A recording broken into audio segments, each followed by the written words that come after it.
Hi friends, welcome to my channel. ఇక జేడీకేడి ఇద్దరు Sujatha murder కేసుని ఇన్వెస్టిగేషన్ చేస్తూ మర్డర్ జరిగిన రోజు మార్నింగ్ సీసీటీవీ ఫుటేజ్ని చెక్ చేస్తూ ఉంటారు. ఇక ఆ రోజు సుజాతని ఒక అతను ఏడిపిస్తూ ఉండగా అది సీసీటీవీ ఫుటేజ్లో చూసిన జేడీకేడి ఆ అబ్బాయి ఎవరు అని ప్రిన్సిపాల్ని అడుగుతూ ఉంటారు. ఇక ఆ ప్రిన్సిపల్ ఇలా చెప్తూ ఉంటారు, సెకండ్ ఇయర్ స్టూడెంట్ రాజు మేడం అని చెప్తూ ఉండగా ఇక రాజు గ్రౌండ్లో బాల్తో ప్రాక్టీస్ చేస్తూ ఉండగా జేడీకేడి ఇద్దరు అక్కడికి వెళ్తారు. ఎవరు మీరు అని పొగరుగా ఆ అబ్బాయి అడుగుతుండగా పోలీస్ అని చెప్తూ ఉంటుంది జేడి. అయితే ఏంటి అని అతను అంటూ ఉండగా ఇక జేడి ఇలా అంటూ ఉంటుంది, సుజాత మర్డర్ జరిగిన రోజున మార్నింగ్ తనని ఎందుకు ఏడిపించావు, తనతో అసభ్యంగా ఎందుకు ప్రవర్తించావు అని అంటూ ఉంటుంది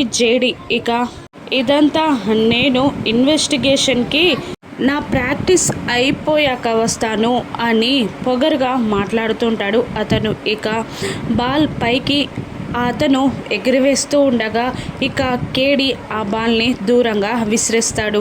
ఏంటి ఇప్పుడు కొడతారా అని రాజు అడుగుతుండగా నీకేమైనా డౌటా అని అంటూ ధాత్రి అతన్ని చెంప మీద నుంచి ఒక్కటి పీకుతుంది. దాంతో మిగతా స్టూడెంట్స్, ఆ అబ్బాయితో ఉన్న మిగతా స్టూడెంట్స్ అందరూ భయపడి ఆ గ్రౌండ్ నుండి బయటికి పారిపోతూ ఉండగా ఇలా అంటుంటుంది జేడి, ఒక్కరు కూడా ఈ గ్రౌండ్ నుండి బయటకి అడుగు పెట్టొద్దు, ఎవరు ముందుగా అడుగు పెడితే వాడిపైనే దెబ్బ పడుతుంది అని ధాత్రి బెదిరించడంతో అందరూ మళ్ళీ అక్కడికి వస్తారు. ఇక సుజాత మర్డర్ కేసుని జేడీకేడి ఛేదించగలరా, మర్డర్ చేసింది ఆ అబ్బాయేనా? రాను ఎపిసోడ్స్లో చూద్దాం. Thank you for watching.